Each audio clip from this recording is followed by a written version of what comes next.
Bismillahirrahmanirrahim. Assalamualaikum warahmatullahi wabarakatuh. Sahabat-sahabat statistika yang berbahagia.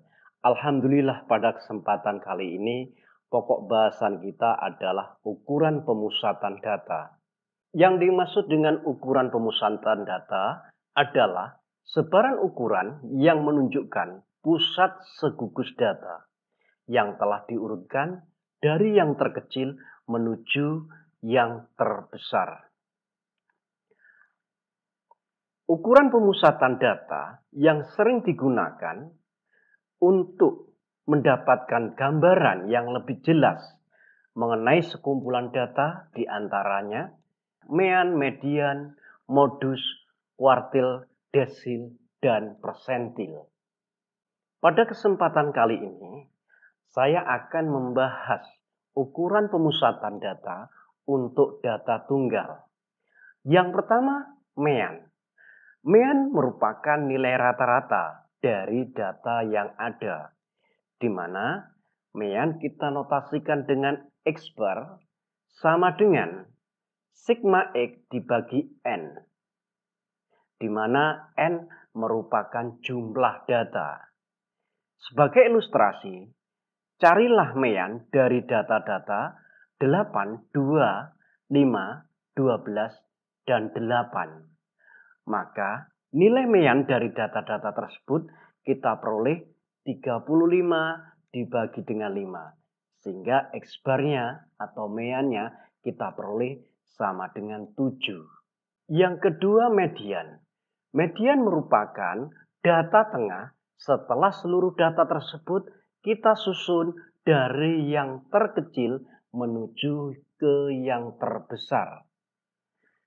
Untuk mencari nilai median, jika jumlah datanya ganjil, maka median dapat kita cari X yang ke N ditambah 1 dibagi dengan 2. Sebagai ilustrasi, carilah median dari 5, 6, 7, 3, 2. Setelah kita urutkan dari yang terkecil menuju ke terbesar menjadi, setelah itu kita masukkan formulasinya, median sama dengan X yang ke 5 ditambah 1 dibagi 2. 5 merupakan jumlah datanya. Sehingga median dari jumlah data 5 sama dengan X yang ketiga. Dengan demikian mediannya sebesar 5. Namun jika jumlah datanya genap, maka median sama dengan setengah dari X yang ke N dibagi 2 ditambah X yang ke N dibagi 2 ditambah 1. Sebagai ilustrasi, carilah median dari data berikut.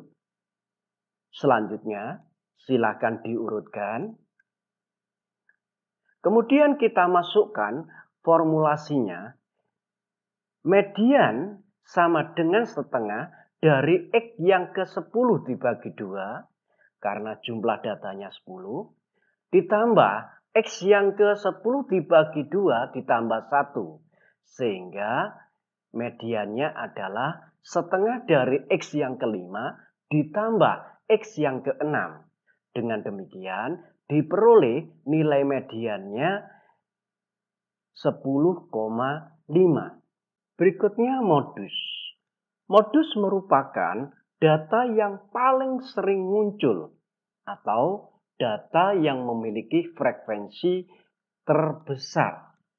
Suatu misal, carilah modus dari data berikut. Silakan diurutkan. Selanjutnya, kita bisa melihat dengan jelas bahwa nilai yang sering muncul adalah sebesar 11. Selanjutnya kuartil.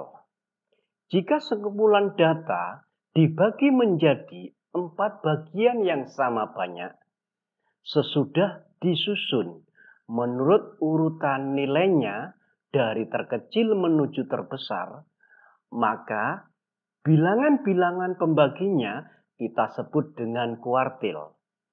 Ada 3 buah kuartil Yang pertama, kuartil pertama, kuartil kedua, dan kuartil ketiga, yang masing-masing kita simbolkan dengan Q1, Q2, dan Q3. Untuk mencari nilai kuartil dengan mudah, kita bisa menggunakan piramida. Jika jumlah datanya ganjil, maka gunakan piramida berikut. Sebagai ilustrasi, carilah kuartil pertama, kedua, dan ketiga dari data berikut. Silakan diurutkan. Selanjutnya kita akan dengan mudah memperoleh nilai masing-masing kuartil. Di mana nilai kuartil pertama untuk jumlah data sebanyak 5 terletak antara data pertama dan data kedua. Di mana data pertama adalah 56 dan data yang kedua 57. Selanjutnya kita bagi 2 sehingga kuartil pertama sebesar 56,5. Untuk kuartil kedua terletak pada data ketiga, yaitu sebesar 64. Sedangkan kuartil ketiga terletak antara data keempat dan data kelima. Dengan demikian, kuartil ketiga sama dengan 66 ditambah 75 dibagi 2, sehingga kuartil ketiga sebesar 70,5. Selanjutnya perhatikan ilustrasi jika jumlah datanya sebanyak 7. Silakan dicari kuartil pertama, kedua, dan ketiga. Silakan diurutkan. Selanjutnya, kita akan dengan mudah memperoleh nilai masing-masing kuartil. Di mana kuartil pertama kita peroleh pada data nomor 2, yaitu sebesar 57. Kuartil kedua kita peroleh pada data urutan keempat, yaitu sebesar 66. Dan kuartil yang ketiga kita peroleh pada data urutan keenam, yaitu sebesar 82. Namun, jika jumlah datanya genap, gunakan piramida berikut. Sebagai ilustrasi, carilah kuartil pertama, kedua, dan ketiga dari data berikut.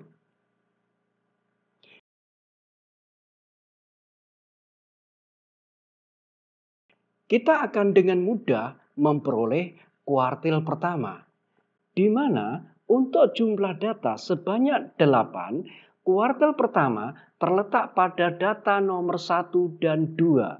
Sehingga Q1 kita peroleh sebesar 56,5. Untuk Q2 terletak pada data nomor 4 dan nomor 5. Sehingga Q2 kita peroleh sebesar 65. Sedangkan Q3 kita peroleh pada data nomor 6 dan nomor 7. Sehingga Q3 kita peroleh sebesar 75,5. Ukuran pemusatan data berikutnya adalah desil. Desil merupakan membagi data menjadi 10 sama banyak. Di mana letak desil kita peroleh dengan formulasi I dikalikan N plus 1 dibagi dengan 10. Di mana N adalah banyaknya data. Sebagai ilustrasi, perhatikan data berikut. Selanjutnya, carilah desil 1 dan desil keempat dari data tersebut. Silakan diurutkan. Selanjutnya, desil 1 sama dengan 1 dikalikan 10 ditambah 1 dibagi 10. Sehingga D1 sama dengan 1,1. Artinya D1 terletak pada data ke-1 dan data ke-0,1. Data ke-1 sebesar 4 Dan data ke 0,1 bisa kita peroleh dengan mengurangkan data kedua dikurangi data ke 1. Selanjutnya kita kalikan dengan 0,1 sehingga diperoleh 0,1. Dengan demikian, desil 1 sebesar 4,1. Dengan menggunakan metode yang sama, kita bisa mencari desil keempat, di mana D4 kita peroleh sebesar 4,4. Dengan demikian, D4 sebesar 6,4. Ukuran pemusatan data berikutnya adalah persentil. Persentil adalah membagi data menjadi 100 sama banyak. Untuk mencari letak persentil ke I sama dengan I dikalikan N plus 1 dibagi 100. Sebagai ilustrasi, silahkan dicari persentil ke 30 dan persentil ke 75 dari data berikut. Silahkan diurutkan. Selanjutnya, letak persentil ke 30 bisa kita peroleh sebesar 3,3. Artinya, letak persentil ke 30 terletak pada data urutan ketiga dan 0,3. Dengan demikian, persentil ke 30 bisa kita peroleh sebesar 5,3. Dengan menggunakan metode yang sama, kita bisa mencari letak persentil ke-75. Letak P75 adalah terletak pada data urutan ke-8 dan 0,25, di mana data urutan ke-8 adalah sebesar 9, sedangkan data urutan ke-0,25 kita bisa mencari dengan mengurangkan data urutan ke-9 dikurangi dengan data urutan ke-8, kita kalikan dengan 0,25. Dengan demikian, persentil ke-75 diperoleh sebesar 9,25. Demikian pembahasan kali ini. Kurang lebihnya mohon maaf. Saya akhir sekian. Wabillahi taufik wal hidayah. Wassalamualaikum warahmatullahi wabarakatuh.